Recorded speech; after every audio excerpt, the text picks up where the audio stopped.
performance there by J-King. J-King, full plot armor. J-King is pushing himself into the ranks of the legend. J-King is our world champion! J-King 7! What? The back-to-back Cards world champion! Hello guys, welcome back to another video, and today we're going to be talking about some nerfs, some balance changes, but not actual balance changes. To be very, very clear up front, just make sure everyone is on the same page. These are not real balance changes. These are not actually happening. This is what I want to happen.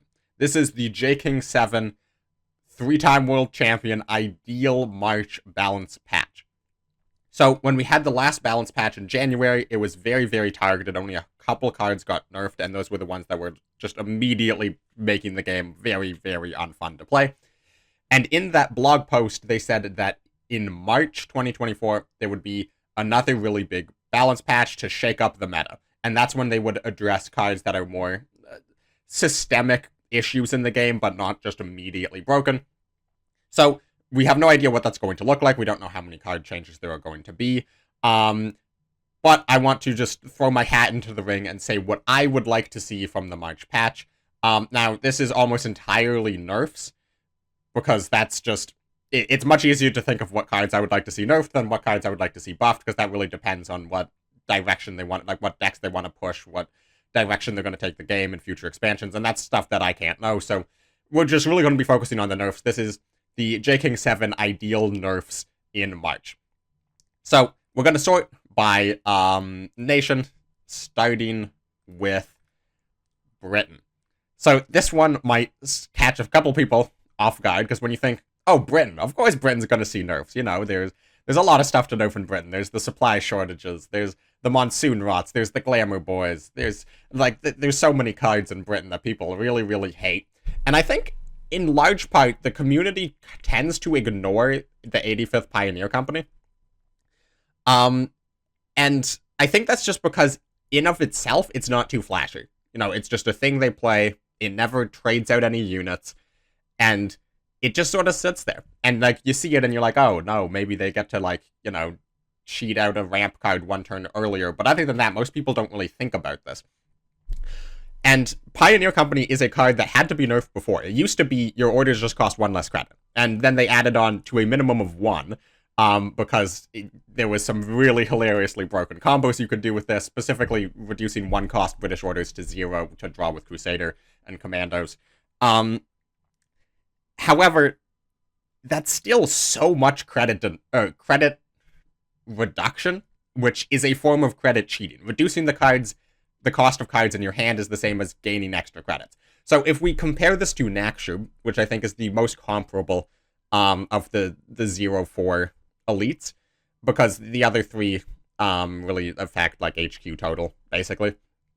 Nakshub is when once per turn, and that's another nerf that they made. It used to trigger as many times as you want. But once per turn, when an enemy unit is destroyed, gain 2 credits.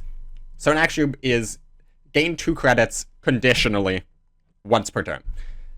Pioneer Company is gain as many credits as orders you are playing that cost 2 or more on a turn. And specifically, also, it's not conditional. It's sort of conditional, like you need to have orders to play, obviously. But, so for example, you play Pioneer Company on turn 1. You can play a 4-cost order on turn 3. You can play a 3-cost order on turn 2. So it beyond just sort of giving you free credits, it's also like giving you free credits in a way that lets you cheat stuff out. But also much later in the game, it's giving you free credits in ways, situations that people might not think. So for example, on turn 12, it's not very uncommon to see a British player do something along the lines of Convoy, Monsoon Rot, Supply Shortage, and, like, all of that without Pioneer Company. That's 13 credits. No, sorry, that's 15 credits worth of cards you're playing. But with Pioneer Company, that's 11 credits. Meaning you're taking a 15 credit turn, you're putting it into an 11 credit turn. Which means, yes, you're saving 4 credits on 1 turn, which is twice that of Nakshub. But it's more than just saving 4 credits on a turn, because with an action you have to kill a unit, and that requires 1, there to be a unit on the board, 2, a unit on the board that you can kill, and then 3, you almost always have to commit credits to killing that unit in the first place.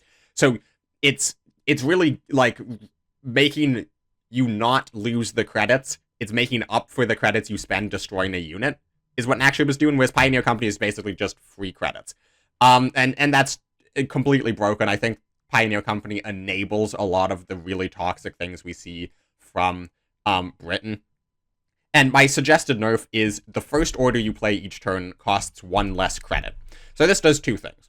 The main thing is it limits the amount of credit reduction you can get in any given turn. So it limits it to 1. And Naxxub, yes, Naxxub can give you 2 credits. However, this is substantially less conditional than Naxxub. So I still think 1 credit 0-4 smokescreen that reduces the cost of the first order you play by 1 each turn is still really, really, really good. Like, you play 1 order and it's paid for itself. So this is still a very strong card. And the other thing that this does is it allows us to bring back reducing 1 cost orders to 0. But because it's limited to once per turn, you can't do insane stuff with it. Like, you can't play Crusader and then draw through your entire deck by playing 31 cost orders anymore. However, it does actually help decks like Commandos, where you are playing a lot of 1 cost British orders, that really got hit by that Pioneer Company, that initial Pioneer Company nerf. So this nerfs Pioneer Company in a way that is going to primarily affect these really order-heavy decks that are running the more expensive orders, stuff like Ramp. You can't do like Pioneer Company into double War Machine on turn 2 anymore with this change, for example. Or like the unitless decks, like we've seen US unitless in a couple of different forms, where essentially Pioneer Company is the 1 unit you run in your deck, and then the entire rest of your deck is just entirely orders, because Pioneer Company just gives you crazy value in that deck, or crazy tempo, I should say. So it's hitting those decks while actually providing a quasi-buff to decks like Commandos, and bringing Pioneer Company in line with card like Naxxub. Pioneer Company has been on my list of like the most broken cards in the game, really for the last like 2.5 years. And I kept thinking it was going to get nerfed, but it still hasn't been nerfed. I mean, it still keeps presenting problems in terms of balance. So this is the change I would like to see to Pioneer Company. Now, the next British card I'd like to take a look at is the Glamour Boys. And this was a card that a lot of people, like when this card first came out, I think a lot of people were sort of like, yeah, it's a standard, it's a guard, kind of whatever. And then within like the first month of people being like, oh, this card's actually really good, and then suddenly, like within a month of the expansion dropping, every single British deck is running 4 Glamour Boys. Every single time. Every single British ally deck is running 4 Glamour Boys. You see Glamour Boys all the time. And a lot of people reacted to that as saying the Glamour Boys is absolutely broken and needs to be nerfed immediately. And a lot of people were saying, why was Glamour Boys not nerfed in the last patch? I have been resistant to, like, in the January patch, I did not think Glamour Boys should be nerfed. I didn't think Glamour Boys should be touched at all. I thought Ramp needed to be toned down a lot, and I thought Push OTK needed to be essentially removed from the game. We'll get to that. But I thought Glamour Boys was fine. It was just a very good card at enabling these really broken cards like Production Order, like Push OTK. I have changed my mind on that a little bit. It's less that I think Glamour Boys is a really broken card. Like, it's definitely pushed for a standard, don't get me wrong. It's absolutely pushed for a standard. But, like, I don't think that this is that insane of a card. Like, I don't think this needs to be nerfed because of its power level. I think it needs to be nerfed because of how popular it is, really. It fits a role in British decks and control decks more widely. That has kind of been empty. Like, there's other guards you could run. There's other healing cards you could run, but, like, this is just a good guard and good healing. So it's a good card to run. The issue with it is, to me, just that it is so overwhelmingly popular. You see it all the time, and as a standard 4 of, you see it several times in each game that you play against a deck running Glamour Boys. And that's just not fun. Like, it's just not fun to see the same card 24/7. Like basically you're seeing like on average probably one a game. That's just too popular. And again, in the games itself, it's not like I am crushing opponents because I play Glamour Boys. It's not like I'm getting blown out because my opponent plays Glamour Boys. Like, it's just a good card that I expect people to play. It's sort of the British version of Sherman, where Sherman is just objectively an insane standard card, but, you know, it fits the theme of the more tempo-oriented US decks, and we're just all accept that Sherman is a fair card. Sherman's an absolutely insane card. Sherman is miles better than Glamour Boys, and nobody calls for nerfs to Sherman, because, you know, you just sort of accept that that is how it works, and people play around it accordingly. And I think that Glamour Boys could eventually reach that point. However, unlike Sherman, guards and healing is more frustrating to play against than tempo and card draw. So just having the ludicrously popular card that is somewhat frustrating to play against, I think it needs to be toned down a little bit.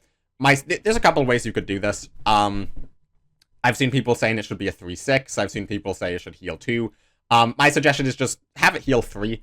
So it's really basically as small of a nerf you could possibly do.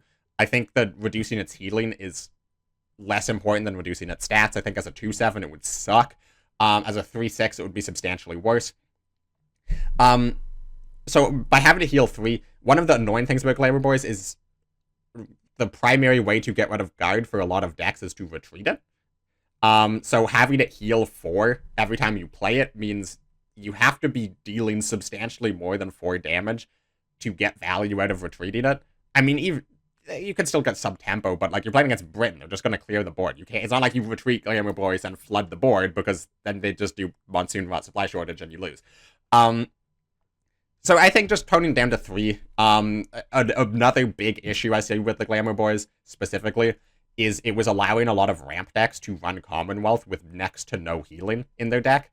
And like I think Commonwealth's a fine card. I think Commonwealth's a really cool card. However, I don't think Commonwealth is a card that you should incidentally run in your deck because you can. I think you should have to dedicate like a certain number of card slots in your deck to building around the Commonwealth combo. Whereas ramp decks, they were like, well, I want to run guard. I'm going to put in the Glamour Boys.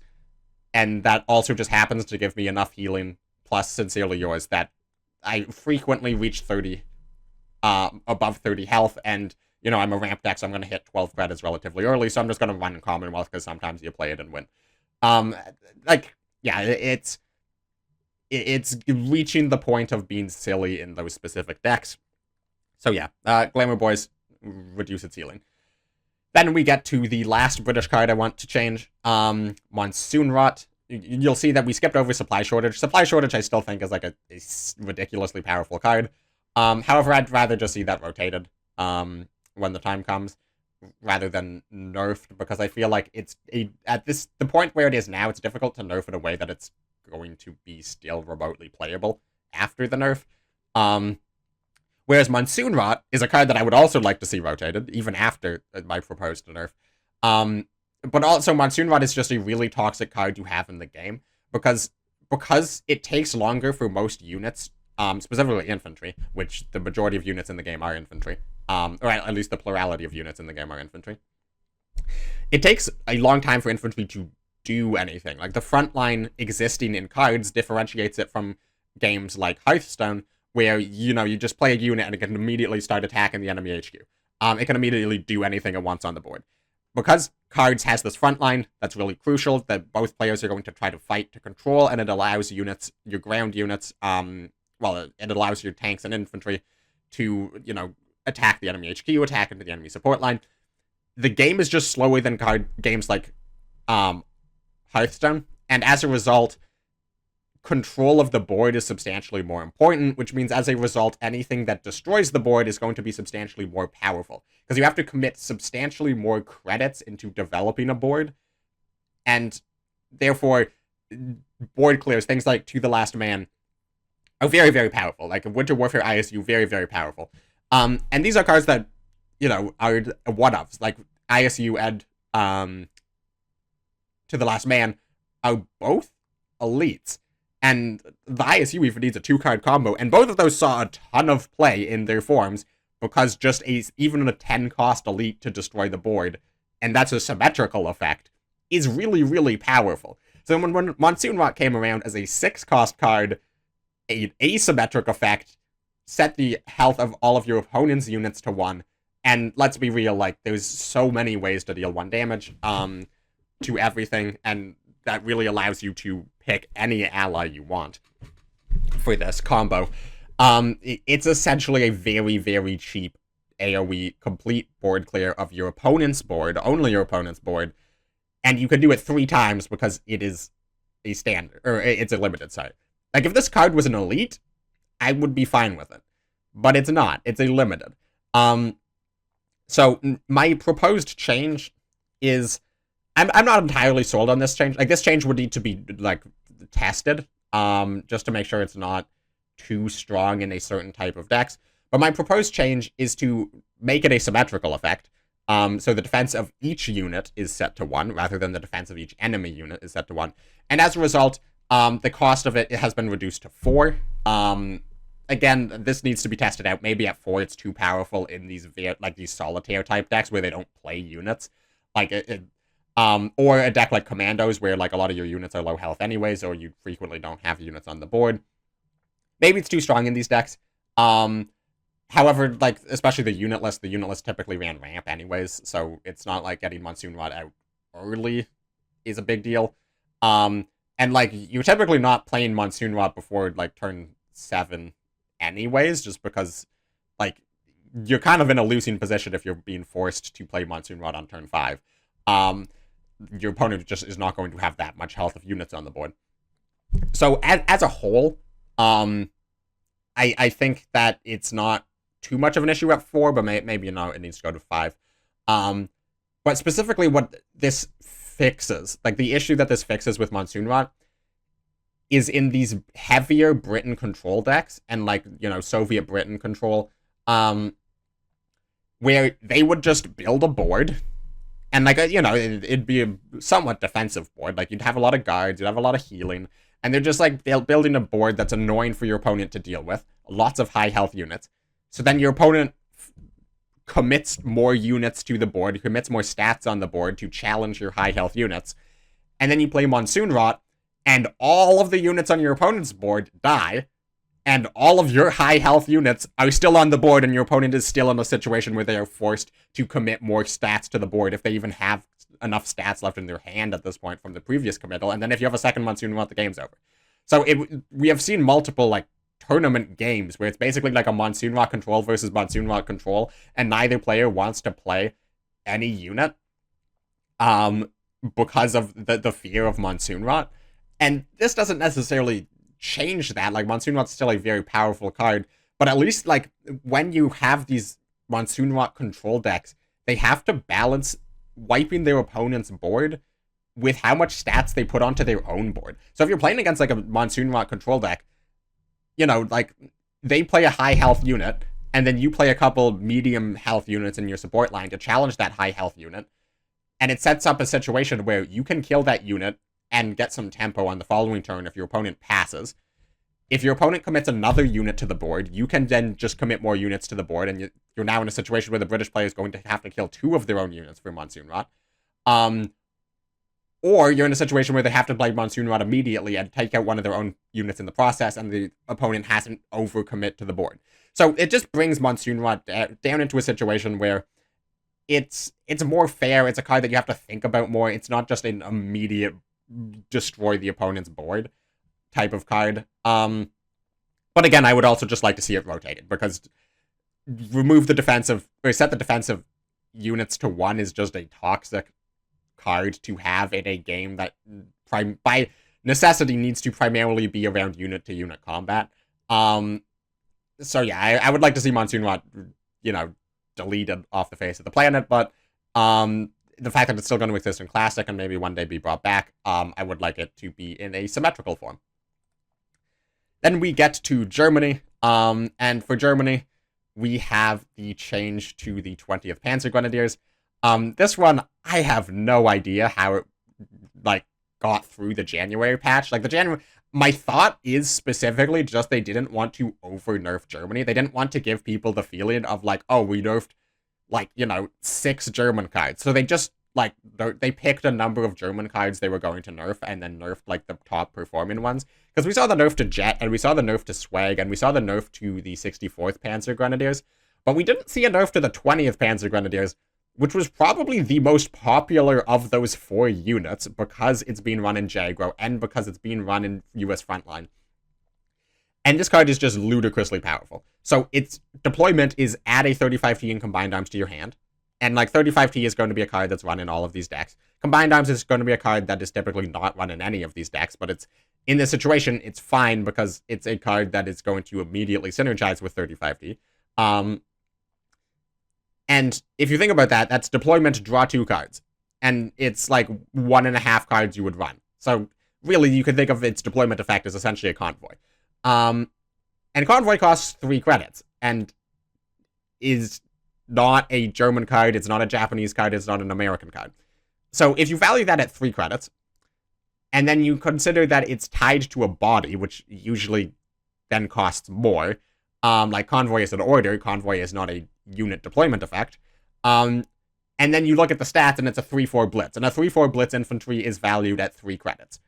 So it's a 3 credit unit that plays a 3 credit order when you play it, and it's valued at 4 credits. That's absolutely insane. Now, I've seen a lot of different suggestions on how to nerf this. Like, I've seen it, make it a 3-3, take away Blitz. I think, really, the issue to me is the fact that it comes out so early. It's the fact that it is just such a no-brainer card to put into any, like, tempo, mid-range, or aggressive deck at 4 credits, that it's just, like, it doesn't matter what the stats of this unit are. Like, the unit could be a 2-3, and people would still play it in Frontline and Jaggro if it costs 4 credits. Removing Blitz is it's a bigger hit. Like, it means later in the game, you can't get the infantry to the front line immediately. Which in a lot of situations is what you want to do. Like, on turn 5, you just play Panzer Grenadiers and push the Panzer Grenadiers to the front line, and you don't even care if it dies. You don't even care if it gets value traded. It's just, putting more stats to the front line type of situation. 3-3, 2-4, all of these are, like, kind of mediocre. The change that I want to see is just put it at 5 credits. Just lower the speed with which it comes out. Because even just playing a turn 4 Panzer Grenadiers to give a 35T in Combined Arms to your hand is quite good. And honestly, maybe this isn't even enough of a nerf, because I think at 5 credits, it's still going to see play in Jaggro, it's still going to see play in Frontline, it's still going to see play in basically every German deck until the end of time.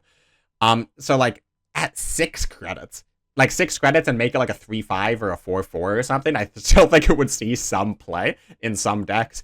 That might be a bit of a too extreme of a change. Maybe just test it at 5, see just how popular it still is. But yeah, Panzer Grenadiers is just an absolutely insane card that needs to be considered to have changes. And then we get to the other German card that I want to see nerfed. And if you've, been following my opinions, following this channel for a while, you will know my thoughts on Comet. Comet is the #1 card that I have wanted to see changed basically since 2019. Like, since I installed the game, played, like, saw Comet for the first time and was like, nah, this card's broken. Now, there have been more broken cards than Comet in Cards history. There's been cards that needed more immediate changes. There's been cards that have had substantially more toxic impact on the meta than Comet. I'm not trying to say Comet is the most broken card ever. It's just that Comet is the card that I've most consistently wanted to see nerfed over the last 5 years of cards, more so than any other card. And the fact that it's still here, it hasn't been rotated, it hasn't been changed once since I started playing, is absolutely insane to me. And this one, again, might shock people, similarly to the Pioneer change, where it's not a card that most people think of. Like, there's situations where, you're at, like, 16 health, and you have no guys, and you have no healing, and your opponent just starts playing Comet, and you realize that you can't kill them fast enough, and it's annoying. It's a frustrating card in those situations. But I'm also sure that you've had situations where you're playing the German deck, you have Comet, and you have to play it as a 6-cost tactical strike, and then you still lose the game. Where it just does absolutely nothing. And that's what I really hate about Comet. It's such a polarizing card where in certain matchups, you are just going to win the game. It's just a card that is a standalone win condition in certain matchups and certain situations. And then it's just a really, really good card beyond that against everything. Like, there's no deck in the game where Comet is always a bad card. Like, there is no matchup in the entire history of the game where Comet is just a dead card 100% of the time. So it is a good card that frequently is the entire win condition of your deck that has no counterplay from a large number of decks. And that is just, it's incredibly toxic. And we've seen very, very few decks based entirely around Comet, and we've seen very, very few metas where the top deck in the game has Comet. Like, there's been very few. Like, obviously Jet, but the big focus of Jet was Jet. And then we've seen German decks be the best deck in the game before, but those are traditionally much more aggressive, like, tank Heinz decks that don't even run Comet because it's too slow. So there's a lot of reasons why Comet does not immediately seem like it needs to be nerfed. I think that Comet has had a massive impact on the control meta of this game. We see things like US and Japan struggle in terms of just playing traditional control decks, and that's for a variety of reasons. And there's certainly a lot of valid points to be made about both of those nations' ability to contest early boards from aggro and mid-range. Those are completely valid. But also, if we just look at it, the US has their elite countermeasures as the only way to stop Comet. And beyond that, they have next to no healing and no guard. So the US literally has air defense to stop Comet, and that is it. If you look at Japan, they have a bit more healing, they have a bit more guard, but they have no countermeasures, and their healing and guard has traditionally not been that great, or at least not that great in just a normal control deck. So, Comet just absolutely shreds those. It's like Soviets, where you have a lot more healing, a lot more guard, Britain, where you have a lot more healing, a lot more guard. These decks can usually stand up to Comet, and it's not that apparent, but again, any situation where you just don't have a guard on the board, Comet just can go face, it can go face, it can go face, and it doesn't matter if you have 40 health, Comet over the course of 10 turns can just kill you.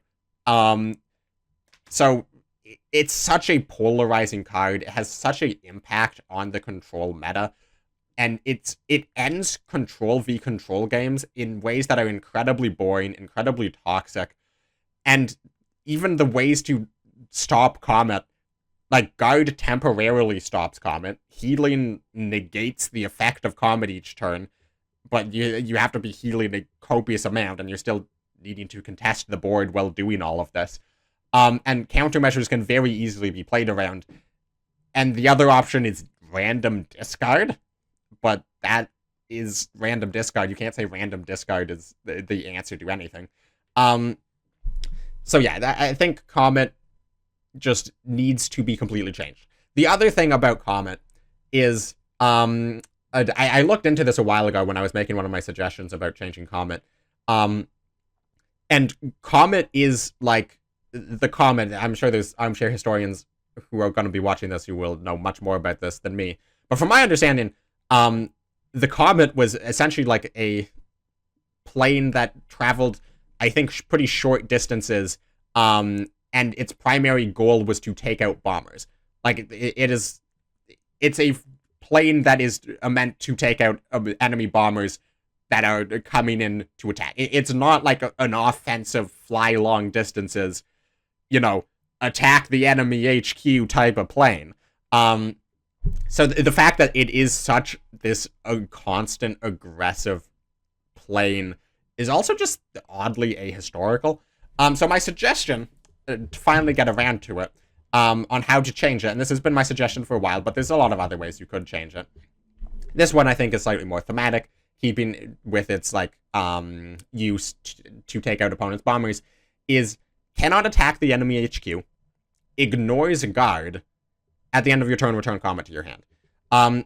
and then you reduce its cost to 4 from 6, because obviously if it can't attack the HQ, it does not need to cost 6. So the point of this is it lets you get past guards to specifically go after opponents' bombers.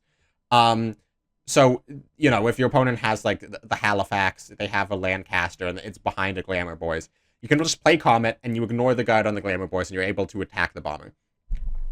This also does a couple other things. One, it ignores guard for everything, so if your opponent has, like, a Sexton or an autocannon that's really annoying and it's behind guard, you can just use Comet as, like, a get behind guard and deal 4 damage to a unit, even if it requires trading out the Comet. And again, because it can't attack the HQ, you're not going to need to keep Comet around. It's not like, oh, if I keep Comet in my hand, I'm just going to win the game if my opponent ever doesn't have guard units.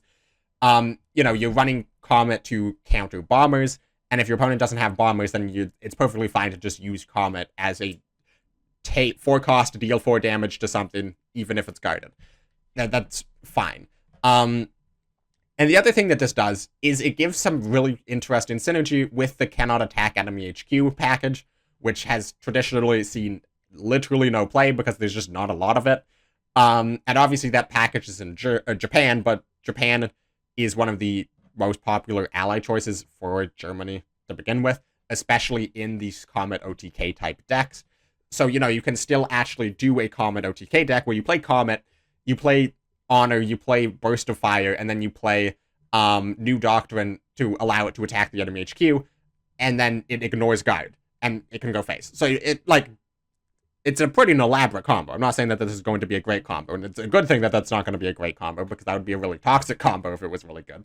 But, it creates this interesting new combo deck that uses unutilized cards, and it creates new options and opportunities and new patterns of play and new ways of thinking when it comes to German control.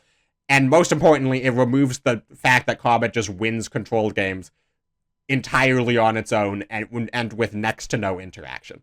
And that's really the most important part of this change.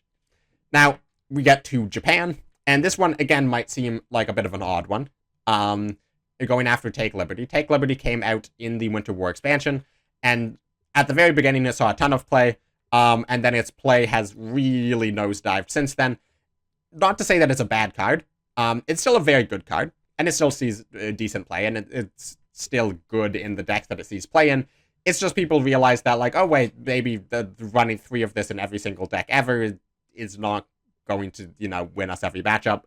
A lot of our opponents are emptying their hand just as quick as we are, so Take Liberty is drawing them cards just as much as it's drawing us cards, and then, if you run 3 Take Liberties, you often have 2 in your hand, so you're only actually, like, you can't dump your hand to get the most value that drawing back out of your deck. So all around Take Liberty has been a bit of a meh card. It's just a fine card, it's an interesting card to have in the game, so you might be wondering why is he wanting to nerf it. And it's more of a rework, to a certain extent, because this is, my suggested change is going to actually be a buff in a lot of situations. It's going to be a nerf in some situations. I think it's going to be a buff more often than it is a nerf, but it is just a rework to make the card all around better for the game, I think. So my suggested change is each player draws or shuffles cards into their deck until they have 4 cards in hand. So, if your hand is empty, it's the same. You draw 4 cards. But the big difference is you don't shuffle your entire hand back and then draw 4 cards. It's you shuffle until you have 4 cards in your hand. So what this means is if you, for example, you have 2 Take Liberties in your hand and you play Take Liberty, instead of putting the other Take Liberty back into your deck and then drawing 4 new cards, you draw 3 cards and keep the Take Liberty in your hand. And in that situation, there's situations where maybe you're just trying to hard mulligan for like a bombing raid. In this case, you're drawing 1 less card. Or maybe there's situations where you want to keep the Take Liberty in your hand, and shuffling it back sucks, so you're happy to only draw 3 cards, but you keep the Take Liberty in your hand to allow you to play it in the future. And to me, most importantly, it's when your opponent has a lot of cards in hand. Typically, if you're playing an egg, like you're going to be playing Take Liberty in an aggro deck. And if you're playing an aggro deck against your control deck, they're going to dump all of their cheap AoEs, their healing cards, their cheap guards as quickly as possible. And the cards that are left over in their hand are going to be their expensive cards that they just don't have a situation to play them in. You know, like their Monsoon Rots, where like when are you going to play Monsoon Rot against Jagro? Their B-17s, their ASW patrols, where these cards where it's going to take their entire turn to play and it's not going to accomplish much because you're in a very cheap, low to the ground aggressive deck. These are the cards that are going to be filled, that are filling the hand of these control decks, and then when you play Take Liberty, all of them go back and they get a 4-card mulligan, and yes, their hand size gets decreased, but you're now giving them the opportunity to draw into more guards, more healing cards, more AoEs that they would have already played from their hand. So in this case, they keep 4 of the cards in their hand. So while all the cards in their hand are expensive cards that they don't have time to play, they don't want to play, they're bad in the matchup, those cards stay in their hand. So it makes Take Liberty a lot better in those situations. Again, there's times where you have cards that you don't want in your hand, and this will stop them from leaving your hand. So it's a double-edged sword, but I think it's just all around more interesting and less random to a certain extent, because instead of just like an immediate full mulligan, it's a mulligan. It's not even really a mulligan. You just get rid of the card's excess. Like, it's still random in which cards in your hand stay. If you have, like, 8 cards, 4 of them at random will get shuffled into your deck. But all around, I think this is just, like, a tiny change that I would like to see to make Take Liberty arguably a bit better than it currently is, but in a way that's less toxic. So then we get to the second Japan change, and I think this one is not going to be a surprise to anybody. It is the change to Winter Regiment. So Winter Regiment on release was a 4/4 with Blitz Salvage, fully repair this unit when it salvages a unit, and it saw very, very little play. And Finland saw very, very little play. Salvage as a whole saw very, very little play. And then to give Salvage and midrange, Japan midrange, a bit of a bump, in the January patch, they decided to make Winter Regiment a 4/5. And if we go back to my reaction to that, I said this was an absolutely terrible idea, and as a 4/5, it would be completely broken, and it should never have been buffed. And I don't remember if I said that it should be nerfed, like, or it was going to be nerfed again in the future, but, like, I foresaw that this was going to be broken. And I'm not trying to say that I'm like some Nostradamus, oh, look at me, I'm so big brain, I knew Winter Regiment was going to be broken. A lot of people saw Winter Regiment was going to be broken. Like, this was not a card people were asking to have buffed. And as soon as they announced the buff, a lot of people were like, oh no, this is going to be broken. And since the January patch, I think we can all collectively say, yeah, Winter Regiment is broken. So not only has it pushed Japan, Finland Salvage quite a lot, Winter Regiment is also being run in Jagro. It's being run in US-Japan decks. It's being run in German-Japan mid-range decks. Winter Regiment is just being run in anything and everything people can fit it into, because Winter Regiment is an absolutely broken unit on its own, even without the Salvage synergy. And also, it turns out, the reason that nobody was playing Salvage was not because Salvage was terrible. It was because people were still, well, one, it was not good into Jet. It just got destroyed by Jet. But 2, people were just still working out exactly how to build the deck, what it's going to look like, what pieces you run, what pieces you don't run. It was still very early days for the expansion. So, you know, suddenly taking a very powerful key card for an archetype that people are still working on and then making it absolutely hilariously broken is going to push the archetype. And as we have seen, if you looked at the OCC qualifiers, I'm sure if you look in the upcoming OCC this Saturday, we're going to see a lot of Japan-Finland, I think. And even if it's not Japan-Finland, it's going to be Japan-German Jagro with Winter Regiments. Winter Regiment is just a hilariously broken card. So, I don't think in the history of the entire game, and in the history of any other card game that I really know about, maybe with 1 or 2 exceptions that I can't think of off the top of my head, has there been a card that was buffed and then immediately had that exact same buff reverted. So I'm not going to sit here and suggest that they just literally just undo the buff that they did, you know, last month and make it back into a 4/4. But I am going to suggest making it a 3/5, which is basically the same thing. So the 5 health definitely helps because of its ability, where it doesn't want to trade. It doesn't want to die on its turn, because then you aren't fully repairing the unit. If the unit dies, it just dies, and it's fully repaired, does not trigger. So keeping it at 5 health allows you to continue to get that trigger, but reducing its attack from 4 to 3 is a very, very important damage break, because it's no longer just going to immediately kill cards like 5th Rangers, it's no longer immediately going to kill the 20th Panzer Grenadiers, and those types of things are actually really, really important. Because, one, those are just, like, the best 4-drops in the game, so having Winter Regiment be destroy the best 4-drop in the game, and then fully repair yourself, and then add a salvaged copy of the best 4-drop in the game to your hand is really, really good. So reducing its attack to 3, you're still going to be able to clean up these tiny little units, and even some of the bigger units, like, like these Devil's Brigades, but you're also going to be able to still farm the Greyhounds, the Red Devils, the 35Ts, etc., etc., etc. But the big difference is you are now going to need something else to take out these bigger 4 health or higher units that are on the board. And so beyond just needing something on top of that to trade them out, it also means that it's much harder to play Winter Regiment on turn 4 or turn 5 against other mid-range decks like Frontline. Because if they have a 5th Rangers in the front line and you just play Winter Regiment, they're much more easily just going to be able to kill it with the 5th Rangers on something else. And then you don't really trigger the salvage. And, like, that's still a good card. Like, against Frontline, you would still play Winter Regiment to trade into, like, a Greyhound or a Devil's Brigade. Kill it, you fully repair back to a 3-5, and then your opponent plays, like, 99th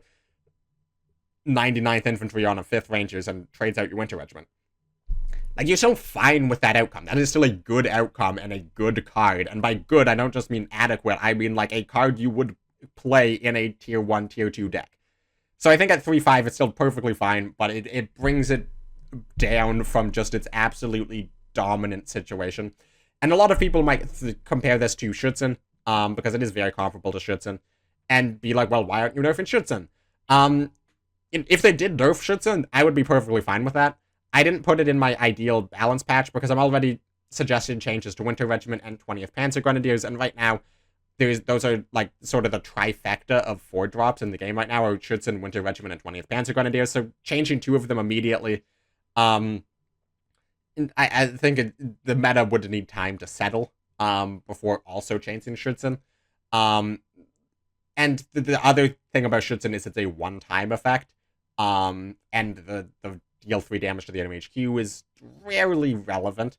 It's not, like, incredibly relevant, and compared to the salvaging, so, like, if you do compare Winter Regiment to Schützen, Winter Regiment's way better 90% of the time. Like, it's not even close how much better Winter Regiment is to Schützen. And Schützen is still a very, very good card. So that tells you just how broken Winter Regiment is. Then we get to Soviets. This is probably a weird one because I'm sure a lot of you have never even seen Snowstorm be played. But I think Snowstorm needs to be changed for a couple of reasons. So, Scorched Earth is probably my least favorite card that has ever been designed in this game. It's certainly up there with, like, Bletchley Park. Scorched Earth was absolutely stupidly broken. And for those of you who don't remember or joined since Scorched Earth was rotated, Scorched Earth was a 2-cost. It went through a bunch of different variations, but essentially it was a permanent operation cost increase for all the units on the board. Whereas Snowstorm is a temporary one, which is much better. Like, Snowstorm is not nearly as toxic as a Scorched Earth. Like, it's not even close. However, Snowstorm's also just very powerful at 1 credit. All units have an operation cost of 4 next turn, means that this is kind of like a Monty minus the draw. Like, it's kind of just a 1 credit pin all units for a turn. The fact that this is a symmetrical effect literally does not matter. Because it's gone at the start of your next turn, and you choose when you play this card, so you can just operate all of the units you want to operate, and then play Snowstorm, and then end your turn, and then at the start of your turn, your units have their regular operation cost again. So the fact that this is a symmetrical effect literally does not matter, and I think that when this card was designed, that probably the fact that it was a symmetrical effect went into the fact that this was costed at 1. Because they were like, well, you could use this as a stall tool, but it is a symmetrical effect.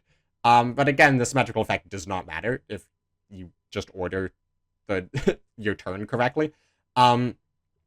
And then units having an operation cost of 4, like, you know, if it's turn 4 or later, they could operate one of their units, so it's not exactly like a pin all the enemy units.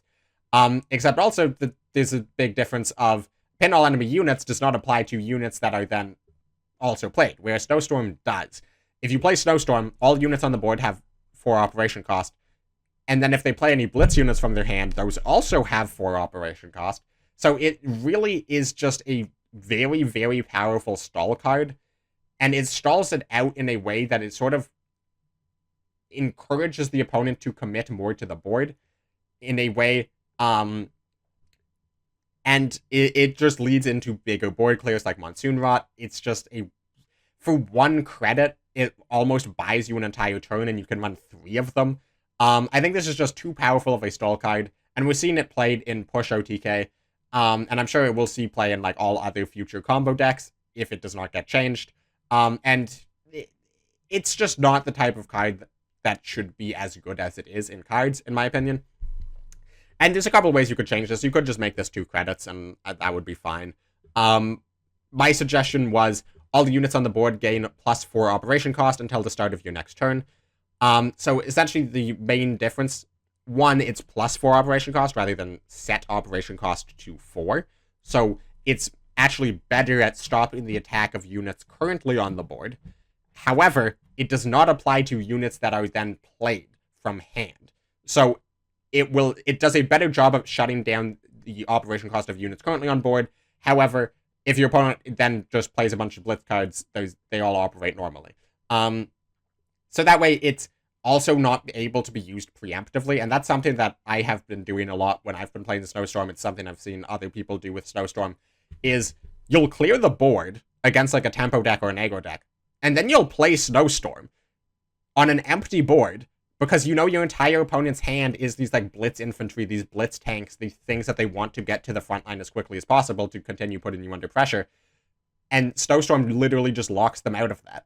So it's just such a powerful card. I think this change will get rid of its more toxic uses at shutting down aggro and tempo decks, while still keeping it a very powerful and useful tool in these sort of stall decks, these combo decks. And yeah, without like gutting the card. Then we have Push. Speaking of gutting the cards. So Push, I'm sure all of you are very familiar with Push. Push is the card that hinges on, I mean, it's the namesake of the Push OTK deck. I brought this to Worlds. I won Worlds using a Push OTK. Most recently in a OCC, Birdo got tied for 3rd, running 2 Push OTKs. It's just such a powerful card. The Push combo is so cheap. It's so easy to accomplish. It works perfectly with Great Patriotic War.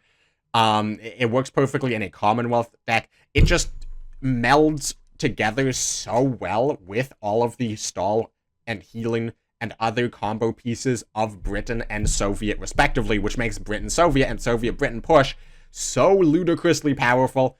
And not just, like, it's not breaking the meta, you know, like, we don't see Push in like 20% of matches. Push doesn't even show up on ladder that often. However, when it does show up on ladder, it's really, really frustrating. And it's a much better tournament deck because you can ban out the bad matchups.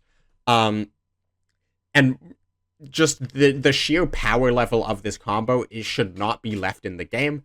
I was like very much against Push being released in its current form. And then it was released in this current form, and I used it at Worlds, don't get me wrong. And I'm still against Push in its current form, and, you know, you can set it to 4.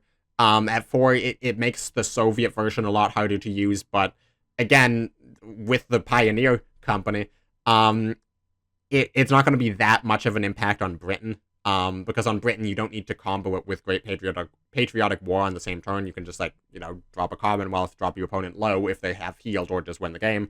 And then do, like, Red Dawn, push. That's still 10 credits, even if you push Red Dawn to 4 credits. Like, it means they can't do it on turn 8, but that rarely happens. And they could still do it on turn 10. So, you know, it's not that much of a nerf to make it 4 credits. If they did make it 4 credits, I'd prefer that to them doing nothing. But I just think that Push was very clearly designed to be a self-damage card and very clearly designed to not be an OTK combo card. I think that's pretty clear with Push originally being a standard, and then being swapped to a special. I think it's pretty clear what this card was supposed to do and what this card is actually doing. So, my suggestion is reduce its cost to 1, but then change its text to your HQ takes 3 damage, deal damage to target unit equal to damage to your HQ this turn. So essentially make it unit only, but reduce its cost to 1. So this is essentially a Red Dawn on its own. It's a Red Dawn that is sometimes better than Red Dawn. However, there's a couple caveats. One, if you're running cards that block your ability to damage your HQ on your turn, this is worse than a Red Dawn.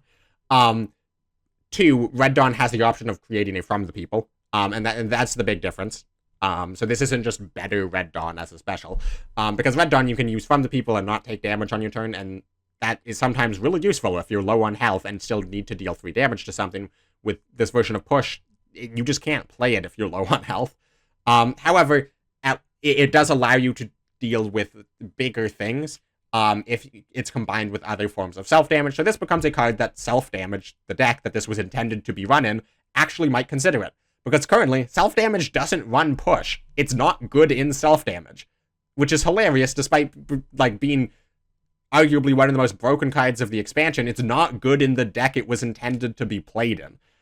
So my suggested change for Push makes it a powerful card that will likely see play in the deck that it's intended to be played in, while completely destroying the combo altogether, and I think that's fine. Like, I know there's people who love combo decks and are happy to play Push. I enjoy playing Push, but, you know, it's just, there's too many stall cards, there's too many just disgusting cards, like Snowstorm, like Glamour Boys, you know, like Naval Power, like Crusader plus Honeys plus like all of the British cards that exist in the game. It's just too easy for these decks to heal, too easy for these decks to pin, too easy for these decks to remove all of the units from the board. So you can't have a combo piece that just fits directly into that. Like, there's still other combos in the game. There's Tony OTKs. Burst of Fire is an insane card, but it's not on my list of nerfs. Although, honestly, maybe it should be. That's another thing. Just, yeah. So if you love combo decks, you know, I'm not anti-combo. I know a lot of people seem to think I'm anti-combo because I have consistently spoken out against the strongest combo decks in the game. But that's just because I don't think combo decks should be a tier 1 deck in Cards. Because there's just too many easy options to negate the playing units aspect of the game for there to be a powerful combo. So, moving on from Soviets, we get to the US. And this one was one that was kind of hard to represent graphically because there's a lot of things. I want to make a change to the production order, which is the card that lets you choose between the B24D and the B24J. Now, this card got changed in January, where Blitz was moved from the one that suppresses all enemy units to the one that gets its cost reduced. And you know what? As it turns out, it used to be B24D was picked 0% of the time, and B24J was picked 100% of the time. With the Switch, B24D is picked 95% of the time, and B24J is picked 5% of the time. Turns out just the one with Blitz is always going to be better, and the cost reduction lets you Blitz out cheaper, so it's actually better in a lot of situations. It's worse in a lot of situations, don't get me wrong, but it is better than a lot of situations. In a lot of situations, and Production Order is just a ludicrously powerful card compared to anything else. So, like, think of B20, or the B17. Like, B17 Flying Fortress. It's a 5/5 bomber with Heavy Armor 1 for 9 that destroys a random enemy unit when you play it. Now, is that more or less valuable than Suppress Everything? Well, considering that DFA is, like, cost at 4, and Suppress Everything is only on one other card, and that's cost at 4, and it does other stuff, but Suppress Everything and Destroy one enemy unit is about the same. So if you think about that, B24J then is for 1 credit more, you get +2 attack. If you measure its effects as being very similar to be 17 Flying Fortress. And, you know, that's, like, that's fine. Then if you compare B24D or B24J, either of them, to a card like Liberator, which is just a 7-cost, 7/5 heavy armor 1 plain text bomber, and it's a limited for US, well, then you're paying 1 credit to suppress everything or gain blitz and possibly a cost reduction. That's insane. And also, sorry, in my head, I was factoring in the cost to attack with it. This actually costs 1 less than B17. So for 1 credit less, you get +2 attack, and arguably a better effect. And then the B24D, compared to like B17F, like the Elite, the 6/6 can't be targeted one. That one costs 10 credits to play, and is a 6/6 heavy armor 1. It can't be targeted with blitz. Like, compared to Lancaster, that's a 7/5, or sorry, a 5/4, for 7. Now, obviously, these things have other effects, but just a 7 attack bomber is cost, like, look at Lancaster. It's a 7/4 bomber with blitz. It costs 9. Why is B24D cost 7 and sometimes cost 4? And by sometimes, I mean frequently. And on top of that, you have heavy armor and 5 health. That's absolutely insane. Like, it's better than every single card you could possibly compare it to. And then also it gives you the choice of sometimes picking a different card if the situation calls for it. Production Order is easily one of, like, in the top 5 strongest cards released in Winter War. And this expansion came with Jet. And it came with Swag. Like, that's saying something. This card is absolutely broken. So my suggestion is basically just reduce the attack on both units to 5. I only have B24D on the screen because this is the important one, but I also, like, again, comparing it to B17F, which is the same rarity, by the way. They should both be reduced to 5/5. And, like, honestly, they could be 5/4s, and I still think they would be fine. The problem is, if you keep their stats symmetrical, any nerfs beyond this in terms of stats makes B24D even better. Just because the B24J is going to get worse if you make its stats worse. Whereas the B24D, because you get to blitz with it immediately, it's slightly different. But this also helps the fact that, like, these British US ramp decks that run Halifax, and you set up like a Halifax B24D turn, and then Halifax does 5 damage, Halifax does 7 damage, and then you attack for 7, and it gets the cost reduced because of the Halifax, as just like a massive damage output combo turn. Like, that's a 19 damage for, what, like 15 credits? That's absolutely insane. Yeah, so just bring it down to a 5/5, brings it down into normalcy. It no longer one-shots a lot of these, like, heavier control units. And, like, a 5/5 Blitz Bomber for 7 is good. And if you can get the cost reduction, which, like, if you should be picking it, you should try to be getting this cost reduction. A 4-cost 5/5 Heavy Armor 1 Blitz Bomber is really good. So, like, people have been playing around with War Production so much, or Production Order. I always get the name of this card wrong. People have been playing around with Production Order so much that it's starting to see frequent play in Frontline, Tokens, and Japan-US Jagro. Like, this card is they're just running it because a 7/5 Blitz is insane. So yeah, just make this a 5/5, or any other number of nerfs. Like, just removing Blitz and, like, giving it something else, I would be fine with. You know, making it like a 6/4 and get rid of heavy armor could be fine. Make it a 5/5 and get rid of heavy armor, make it a 5/4, keep heavy armor. Like, I could see this card getting nerfed more. I think if you just make both of them 5/5s, it's still a very powerful card that will be run in every single ramp deck. But, you know, just a silly strong card. Then we get on to the minor nations. We have 3 cards left to talk about. And now this one I think is going to catch a lot of people off guard. Honor and Loyalty. Now, I'm suggesting just increasing the cost of Honor and Loyalty from 2 to 3. And this is really weird because you probably have never seen Honor and Loyalty. You might have seen my previous video where I built a British France control deck based around Honor and Loyalty. And it's not because I think that deck is broken. Like, it's not because I think Honor and Loyalty fits into any tier 1 deck and the card's absolutely broken and it's warping the meta, anything like that. Like, just objectively, by every single metric, this card has not seen a lot of play. It's just the fact that this card is absolutely insane. Like, the reason it hasn't seen a lot of play is just, like, you know, there's a lot of ramp right now. It's hard to build, like, these sort of more normal control decks with how powerful ramp is right now. We've seen a lot of cards, like, just very aggressive decks, like, Jet exist for a while.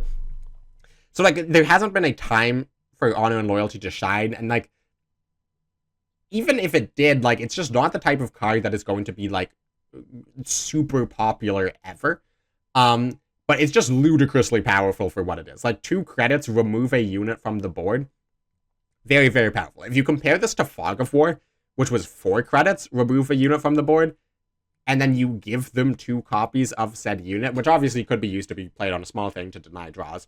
But just, like, how Fog of War is somewhat frequently used in the past is just they play a big thing, and then you give them 2 more of it, but in return to getting it off the board for a turn. Honor and Loyalty is 2-cost, get rid of a big thing. It's just into their deck. They might overdraw it. They might never see it again. The game might end before they ever draw it again. So it's just 2-cost, like, remove a unit for a very, very long time. Probably. They could just draw it immediately. And then they draw 2 cards, but if their hand is 8, if they have 8 cards in hand, it's destroy 2 cards from their deck. And getting your opponent to have 8 cards in their hand is not difficult if you're playing France. So Honor and Loyalty is just incredibly powerful. If it was like a special, I probably would be fine with it, but it's a standard. And I feel like a standard should just be slightly not that powerful. So I would like to see Honor and Loyalty just go to 3. I still think it's a very good card that would still see play at 3, but just like, again, just because this card does not see a lot of play does not mean it is not like a crazy outlier in terms of like how powerful individual cards are. But because it doesn't see a lot of play, I'm not going to talk about it for too much more. Then let's get on to another card that I think in my card review I said that this card was going to be nerfed, and I would very much like it to be nerfed. Because as it turns out, Scrap Metal, the discard a card, or discard a unit from your hand, draw a card if it's was a salvage unit, gain 4 credits. 0 cost, gain 4 credits is incredibly powerful, and now that people have figured out salvage, and now that Winter Regiment is the best card in the game, not actually, but it's easily one of the best cards in the game. Turns out, people are making Scrap Metal work, and Scrap Metal was a card that I said should never have been printed in its current form because it's too powerful, and it's just going to be a matter of time before someone figures out how to make it break, like how to make it work, how to break the card, and then it's going to need a nerf. And we have reached that point where people have figured out how to make the card work, and it's broken, and it needs a nerf. Now there's a couple of different ways to nerf it. You could make it not draw a card. You could just do choose and discard a unit from your hand if it was salvage, gain 4 credits. You could make it choose and discard a salvaged unit from your hand and gain 4 credits. Like, you could make it only work with salvage.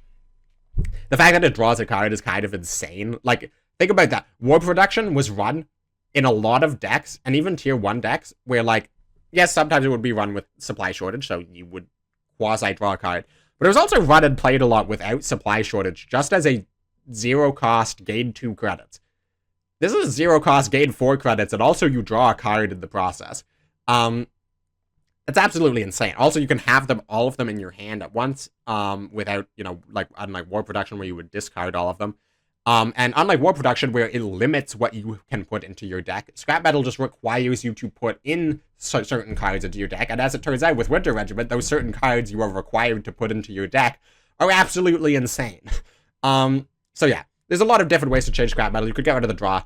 I've seen a lot of people suggest making it gain 3 credits instead of 4, just to bring it down a lot. You know, you stop things like turn 1 Southern Plan, turn 1 Winter Regiment on the board, etc., etc., etc.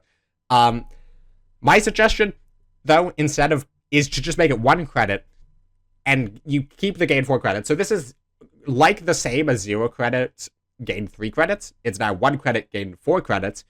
The difference is, it can't be played on turn 1. So it requires a credit to play it, but it also requires credits to gain salvaged cards in your hand. So basically, it adds a little bit of a break to how fast you can pop off with Scrap Metal. it requires like 1 extra credit of setup, which just exclusively limits either how much you can do in a single turn, or not. No, it doesn't even limit how much you can do in a single turn. It exclusively limits how quickly you can start to pop off with scrap metal. So beyond just reducing the total number of free credits you get, because 0 cost gain 4 is insane, 1 cost gain 4, it's reducing the number of credits you get by 1, but it's also reducing how quickly you can do it. Not by a full turn. It is by a full turn in some situations. Like, for example, if you go second and your opponent plays a turn 1 1 health unit, you can't do out of the mist scrap metal 3 credits. You'd have to wait until turn 2 to do that. However, if your turn 4 plan was originally out of the mist scrap metal, and then, play a 7 drop, you can still do that on turn 4 by playing scrap metal for 1 credit. Like, you still have the 3 credits left over. So 0 cost gain 3, 1 cost gain 4, that's completely the same. But just, that way it limits how insane it is in the early game, and that is the primary place where credit cheating is really, really broken, and where we have seen it be a massive problem in the past, with cards like Nakshu, with cards like War Production, with cards like Geberg's Pioneer that never got nerfed, but that's another story. And then let's get to the last card of the video, which is the Sissio Sasto. This is a card that I think that we all kind of collectively underestimated just how strong this card is. So as it turns out, get +1/+1 when an enemy unit is added, deployed, or destroyed is absolutely insane, because if you can get this card to stick for a single turn, you win the game. And it costs 2 credits. Now, obviously, there's certain things that you can do to get rid of this. Like, it's... When a lot of, similar cards, in terms of just, how dominant it is on the board as a unit, those types of things are often responded with the somewhat comical response of just run removal. And sometimes that's a valid response. So, when people and people still do, complain about California Regiment, a lot of people will respond to people complaining about California Regiment as just run removal. Because, if you play a California Regiment and then play a week and do it, and it goes up to a 5/6, the opponent looks at it and says, well, I have to trade 6 units into this to kill it. That's insane.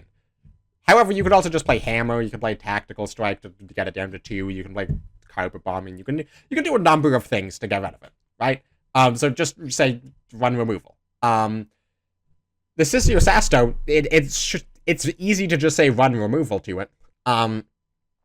However, unlike California, its health will increase so quickly that it actually gets out of range of a lot of pieces of removal really, really quickly. Yes, you could always set and strike it, no matter how big it is. However, by turn 4, it's very possible that this thing has more than 7 health. So, it's so fast to get outside of range of things like Hammer. It's ludicrous.